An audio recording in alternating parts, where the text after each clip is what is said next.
전쟁은 마무리 단계로 가고 있다고 보고, 전쟁이 끝나면 일단 첫 번째로 사야 되는 게 저는 라고 봅니다. 지금 주가가 엄청 떨어졌어요. 근데 실적은 엄청 올라가고 있어요. 외국인들은 계속 사고 있어요. 그리고 분위기가 개선됐어요. 툭툭 호재들이 터지기 시작했습니다. 계약 터지면서, 수주 터지면서. 최근 미국 증시가 급락하면서 국내 투자자들의 불안도 커지고 있습니다. 이번 하락은 어떻게 보셨나요? 6월 들어서면 이제 미국의 고용 지표가 발표되고, 그 다음에 물가 지표가 발표되는, 물가가 올라가고 고용이 좀 선방했다라는 표현이 나오면서 금리 인상 우려가 번지기 시작했고, 그러면서 이제 증시가 무너지기 시작했습니다. 근데 저는 개인적으로, 제가 틀릴 수도 있습니다, 여러분들. 근데 저의 개인적인 생각은 금리 인상을 하지 않을 거라고 보고 있어요. 왜냐면 미국과 이란 간의 전쟁이 지금 거의 최종 단계를 앞두고 있습니다. 그러면서 지금 빨리 최종 단계를 진행할 것을 압박하고 있고, 실제로 호르무즈 해협으로 이제 통과하는 선박들이 이제 나오기 시작했다라는 거죠. 미국 쪽에서도. 이러한 점들을 고려해 본다라고 하면, 결국 전쟁이 만약에 해결된다라는 전제를 했을 때 유가는 결국 낮아질 것이고, 그럼 물가가 떨어질 거란 말이죠. 이번에 코어 CPI, 근원 CPI 같은 경우에도 이제 에너지 가격을 제외하게 되면, 뭐 식품 이런 것들을 제외하면 근원 CPI는 2.9%가 나왔습니다. 그러니까 사실 물가가 생각보다 그렇게 올라가지 않았다라는 거. 전쟁이 마무리되게 되면 안정될 거라는 거. 그리고 지금 소비가 미국 GDP의 3분의 2를 차지하는데 소비가 그렇게 좋지 않아요. 소비 심리도 굉장히 안 좋습니다. 그래서 이런 점을 좀 감안해 본다라고 했을 때는, 저는 섣불리 전쟁이 끝날지도 모르는데 선제적으로 그냥 금리를 올려버린다? 그럴 것 같진 않아요. 심지어 이 물가가 많이 올라간 거에 대해서 심각한 상황을 어느 정도 심각하게 바라보는지, 지금 연준 의장이 바뀌었죠. 지금 교체된 캐비넛이 새로운 연준 의장한테 질문했을 때 장기적으로 AI가 생산성을 끌어올려가지고 물가를 잡을 거다. 그러니까 이게 뭐 설득력이 있고 그게 가능한지 못하냐 이런 걸 떠나서 연준 의장의 스탠스 자체가 물가 그거 해결될 거야 라는 스탠스인 거예요, 사실상. 그럼 이게 뭘 의미하냐? 꼭 그런 건 아니겠지만, 물가 때문에 금리 인상을 할 것 같진 않은데? 그거 해결될 거예요, 장기적으로. 약간 이런 식이니까요. 그거 지금 진짜 너무 심각합니다. 이렇게 이제 한 게 아니라. 그러니까 대수롭지 않게 얘기한다까지는 아니지만, 그거를 너무 심각하게 봐서 이제 그것 때문에 뭐 큰일 났다, 그래서 금리 인상해야 된다, 이런 뉘앙스가 안 느껴진다라는 거죠. 그래서 이러한 것들을 고려해 본다라고 했을 때는 인상하는 것이 아니라 기다릴 것 같아요. 언제까지? 전쟁이 끝나고 유가가 떨어지고 물가가 안정될 때까지 동결하면서 관망, 이 기조를 유지할 거라고 저는 보고 있습니다. 그 상황이 되면 어떻게 될까요? 또 이제 인하 스탠스로 넘어갈 수가 있겠죠. 근데 인하 스탠스가 전 나올 거라고 보는 이유가 뭐냐면, 이번에 유가가 올라가면서 물가가 올라갔어요. 그러면은 이제 생산 비용이나 단가들이 다 올라갑니다. 그럼 어떻게 되죠? 수익성이 떨어져요. 수익성이 떨어지면 어떻게 되겠습니까? 그럼 수익성이 안 떨어지면 가격에다가 전가를 시켜야 되는데, 가격 전가시키면 사람들이 사겠습니까? 이거 소비력이 떨어져요. 소비 심리, 그래서 지금 망가지는 거고. 그리고 심지어 유가가 올라갔기 때문에 휘발유 가격 올라가면 미국에서는 이거 완전 필수 소비재거든요. 근데 이제 이런 것들 가격이 올라가니까 소비력이 더 떨어지죠. 예를 들면 우리 맨날 밥 먹고 살아야 될 거 아니겠습니까? 아니 이제 국밥이 5,000원이었는데 갑자기 10,000원 된 거예요. 뭐 그냥 예를 든 겁니다. 그럼 당연히 이제 맨날 먹고 살아야 되는 식비가 원래는 30만 원 들어가다 막 60만 원 들어간다고 쳐봅시다. 소비력이 30만 원이 더 떨어지는 겁니다. 그래서 미국 소비 심리가 그다지 좋지가 않아요. 물론 다시 올라갈 여지도 있긴 하지만 현재 상황에서 그렇게 좋진 않다. 그래서 소비가 그러면 왜 선방을 했냐, 직전 지표에. 그게 이제 유가 올라간 거 휘발유 가격에 반영돼서 그래요. 휘발유 소비 늘었고 뭐 비싸게 더 많이 사갔어. 가격 올랐으니까, 안 살 수 없으니까 산 건데, 이거 소비가 좋아졌다고 볼 수는 없는 거죠. 그래서 사실 이러한 점들을 전반적으로 좀 따져본다라고 했을 때, 시장이 급락하긴 했지만 고물가는 필연적으로 불경기를 불러옵니다. 그래서 몇 달이긴 했지만 유가가 굉장히 높은 수준을 유지했고, 이 고유가가 고물가로 인해서 분명히 충격을 이미 확정적으로 준 포인트들이 있단 말이에요. 그게 이제 나비 효과로 경기를 또 타격을 줄 거라고 봅니다. 그러면은 향후 몇 달 안에 만약에 이제 유가가 안정된다고 가정하면, 전쟁이 끝나고요. 전쟁 끝나서 물가는 낮아졌는데 그 나비 효과로 이제 시간차를 두고 경기가 안 좋아지는 게 타격을 줄 수 있겠죠. 그럼 그 타격을 줬을 때 이제 어떻게 될까요? 물가 안정, 불경기, 금리 인하 조합이 형성되는 겁니다. 그래서 제가 봤을 때는 당분간 동결하면서 유지를 하다가 나중에 이 조합이 갖춰졌을 때 금리 인하를 진행하는, 이런 식으로 저는 방향성을 틀 거라고 보고 있어서, 지금 미국이 증시 급락하고 있기는 하지만 다음 주 미국 FOMC 회의에서 뉘앙스를 좀 읽어보셔야 되고요. 물론 이건 제 시나리오이기 때문에 제 시나리오가 틀릴 수도 있어요. 그래서 확실하게 연준의 스탠스를 좀 확인하시면서 가시는 게 중요할 것 같다. 그렇기 때문에 아직 적극적인 액션은 취하지 않는 걸 권장드리는 겁니다. 결과를 지켜보고 선택해도 늦지 않는다는 말씀이십니다. 네, 맞습니다. 근데 이제 확실하게 숫자 찍히는 반도체나 이런 데는 지금 증시 무너졌을 때 주가 또 많이 빠졌잖아요. 이럴 때 한번 사는 거 괜찮다고 생각합니다. 예, 왜냐면 뻔히 미래가 보이니까 실적이나 숫자들이 이런 종목들은 저는 시장 무너졌을 때 그냥 미리미리 한번 사는 것도 괜찮다고 봅니다. 현재 시장에서는 이제 연준이 금리 인상으로 돌아설 수 있다는 이야기 그래도 나오기는 한 상황인데요. 금리 인상의 가능성 전혀 안 보시는 것 같아요. 어떤 이유가 있을까요? 솔직히 이제 금리 인상의 가능성을 전혀 안 보고 있지는 않습니다. 왜냐면 어쨌든 지금 물가가 높은 건 사실이에요. 그래서 어쨌든 고용과 소비가 선방한 건 사실이고요. 물가가 계속 올라갔고 전쟁이 그리고 안 끝날 수도 있는 거잖아요. 사람 일을 모르기 때문에. 전 이제 막바지로 갔다고 보긴 하지만. 그래서 지금 실제로 기준금리 인상할 확률, 그 확률 자체가 굉장히 많이 올라왔어요. 그래서 금리 인상으로 돌아설 가능성은 없지는 않다고 봅니다. 열어둬야 된다고 생각해요. 저는 금리 인하를 할 거다라고 보지만 길게 봤을 때 당분간은 기준금리를 동결하다가 한 연말 정도나 내년 연초 정도엔 다시 금리 인하 재개할 것이다 이렇게 보거든요, 저는. 근데 금리 인상을 열어두긴 해야죠. 이번 구간을 스무스하게 잘 넘어가면 괜찮은데 못 넘어갈 수도 있거든요. 너무 심각해보죠, 버리게 되면. 그래서 이런 점을 좀 고려해 본다라고 하면 기준금리 인상 확률이 올라가는 거는 자연스럽다, 당연하다, 물가가 올라갔으니까. 근데 이제 중요한 거는 이게 얼마나 지속이 될 것이냐. 물가 상승이 이제는 조금 제한이 될 것이다. 여태까지는 굉장히 빠르게 올라갔거든요. 소비자 물가 지수도 막 쫙쫙쫙 올라갔단 말이에요. 유가가 많이 올라갔기 때문에. 근데 지금 국제 WTI도 그렇고 유가 자체가 원유 가격이 이게 변동성이 줄어들고 있어요. 3월 달에 확 치고 올라갔다가 또 떨어졌다가 확 치고 갔다가 이게 점점 변동폭이 줄어들면서 하방으로 꺾입니다. 그러니까 이제 서서히 이제 하방으로 안정된 국면으로 넘어가지 않을까를 기대해 볼 수 있겠고, 어느 날 갑자기 또 막 진짜 전쟁 터져가 유가 확 뛰면 또 그건 모르겠는데, 설사 그렇다 하더라도 전쟁이 그렇게 확산이 돼버린다. 그럼 어떻게 될까요? 길어지지는 않죠. 전쟁이 진짜 액션을 취하면서 이게 무슨 세계대전으로 가진 않을 거잖아요. 사람 일 모르는 거지만 그러겠습니까, 설마? 그러니까 이제 이란과의 이제 전쟁이 확산이 돼버리게 되면 그거는 비교적 빨리 끝날 가능성이 높다. 한번 충격 확 주고 끝날 가능성이 높다라고 봐요. 그래서 저는 개인적으로 연준이 그런 불확실한 상황에다가 금리 인상 베팅을 할까? 불확실하잖아요. 전쟁 어떻게 될지도 모르고. 그러니까 일단은 관망할 것 같아요. 동결로. 인상이라는 게 심지어 기준금리를 지금 올리고 있는 추세가 아니었잖아요. 내리고 있는 단계였잖아요, 여태까지. 내리다 멈췄다, 내리다 멈췄다. 그런 상황이잖아요, 지금이. 그럼 지금 어쨌든 금리 인하 사이클 안에 있는 겁니다. 금리 인상 확률이 올라가긴 했지만. 그러면 금리 인하를 하다가 금리 인상으로 바꾸는 건 뭐죠? 피벗하는 거예요. 완전 방향을 바꿔버리는 거예요. 이거는 이쪽으로 가고 있다가 유턴해서 가는 거예요. 그러면은 이 유턴해서 가는 선택이라는 거는 쉽사리 하는 게 아닙니다. 정말 확실할 때 해야 돼요. 근데 지금 이런 불확실한 전쟁 모멘텀으로 유가 올라가고 있는 거에다가 방향을 완전 바꿔버린다? 저는 그러지는 않을 것 같습니다. 관망할 것 같아요. 시간을 좀 끌면서.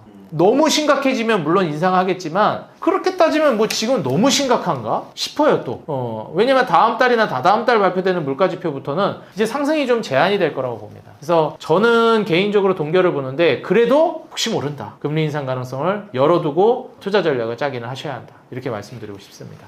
결국 가장 중요한 건 전쟁이 끝나는 걸로 보이는데 맞을까요? 그쵸. 아무래도 이제 전쟁이 결국에는 이제 끝나야 된다라고 보고 있고요. 전쟁이 그럼 끝날 수 있을까? 저는 끝날 수 있다고는 봅니다. 뭐 단계를 진척이 안 되고 있으면은 도대체 어떻게 될까 그냥 답답한 상황이 연출될 수 있는데, 진척이 되고는 있어요. 원래 처음에 이제 핵 관련된 거 이란 절대 포기 안 할 거다 그랬는데, 이제 뭐 핵 관련해서도 정리하는 거 어느 정도 굵직한 게 합의가 됐고, 디테일한 사안도 이제 합의가 잘 안 됐었는데 트럼프가 중간에 뭐 양보하는 모습을 보이기도 하고 그랬었거든요. 그래서 원래는 무조건 미국으로 가져와서 핵 폐기해야 된다 이랬는데, 자국에서 한다 그러면 그것까진 괜찮다 뭐 이런 얘기도 하기도 했었고요. 그러니까 이제 그 핵이 정리하는 과정에서도 중국이나 러시아로 넘어갈까봐 이걸 우려한 거거든요. 왜냐면 글로 넘어가면 또 어떻게 될지 모르는 거기 때문에. 근데 어쨌든 이 최종 디테일한 사항까지 다 합의가 도출이 됐고, 이제 마무리만 하면 되는데 이란이 시간 끈다고 지금 트럼프가 화를 내는 거거든요. 지금 공격해버린다 막 이러는 겁니다. 빨리 합의 안 끝내면 니네 그냥 공격해버린다, 이게 된 거예요. 그러니까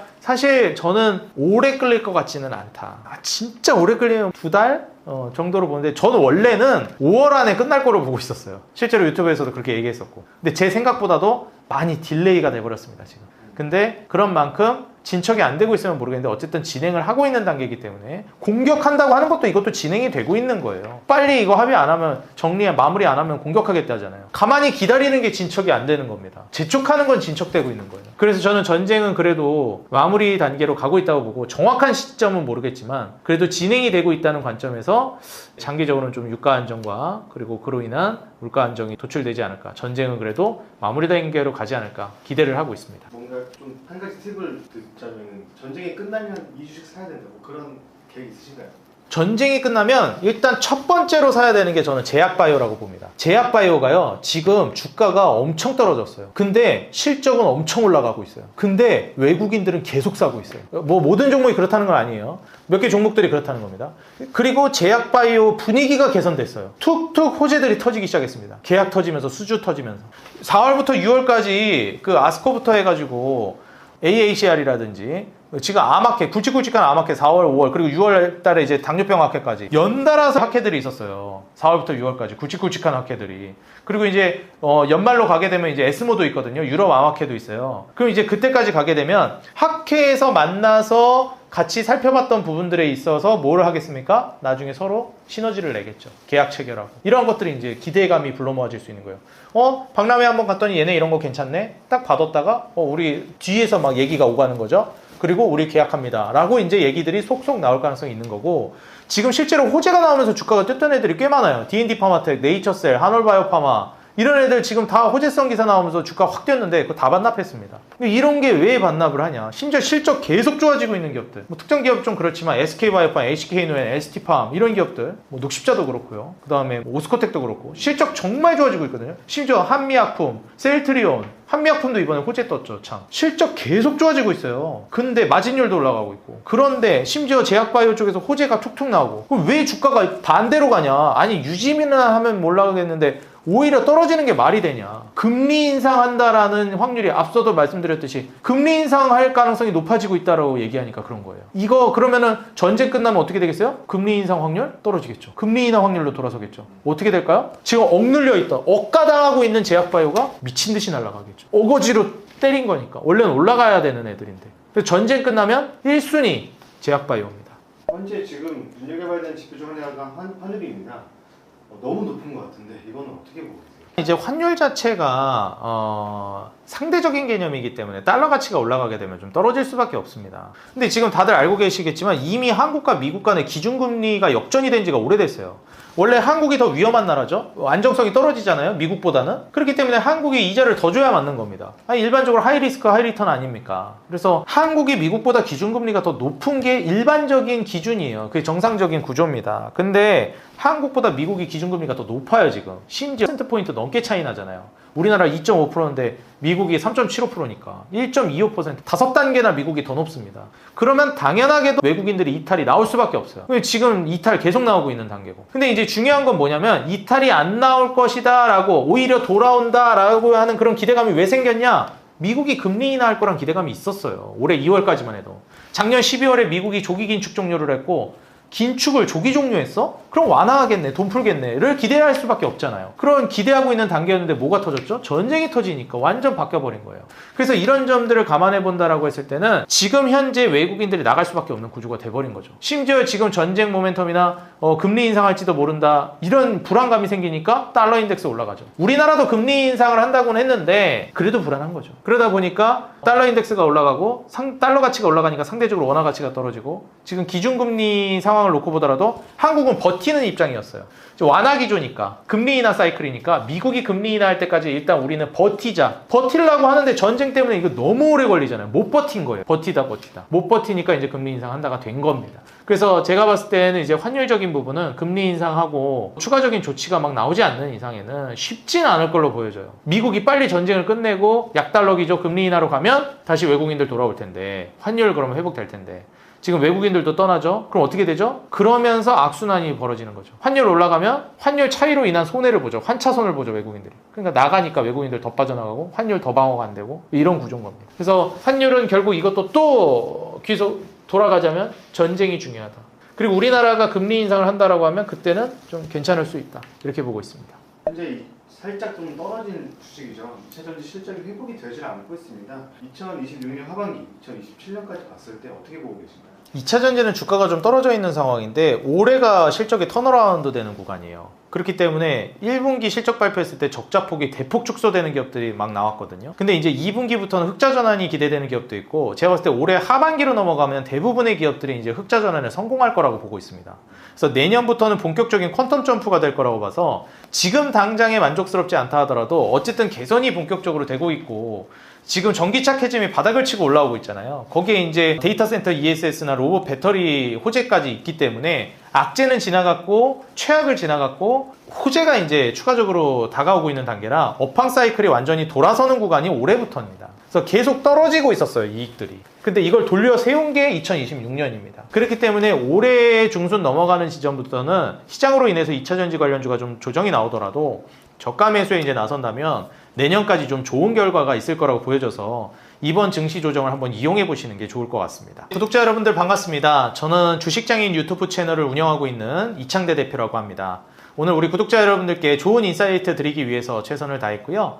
우리 구독자 여러분들 앞으로도 좋은 인사이트 통해서 계속해서 인사드리도록 할 테니까 제 주식장인 유튜브 채널도 많이 사랑해 주시고, 지금 현재 시장이 굉장히 어려운 상황입니다. 흔들릴 때마다 내가 던져야 되는 종목, 던지지 말아야 될 종목 굉장히 여러분들이 잘 참고 가셔야 되고, 시장이 흔들릴 때마다 종목을 던진다면 우리가 나중에 좋은 주식을 포트폴리오에 장기적으로 보유할 수가 없다고 생각합니다. 제가 항상 말씀드리는 게 있어요. 증시의 악재가 발생하면 추매를 고려하고 기업의 악재가 발생하면 손절을 고려해라. 여러분들이 지금 현재 주가가 떨어지는 게 단순히 떨어져서 손절을 고려하고 계신 건지, 아니면 진짜 손절을 해야 돼서 매도를 해야 돼서 매도를 고려하는 건지 한 번 더 여러분들 심사숙고하시고 좋은 주식을 너무 흔드는 시장에서 손쉽게 던지는 그러한 투자 전략을 좀 주의하시기를 바란다 말씀을 드립니다. 저는 2027년 초까지는 그래도 좋은 증시 방향성을 예상하고 있기 때문에 그래도 긍정적으로 투자는 하되 리스크는 여러분들이 판단하셔야 되기 때문에 여러분들 확인하면서 징검다리도 두드려가면서 매매하시기 바랍니다. 항상 우리 개인 투자자 여러분들의 수익 그 하나만을 위해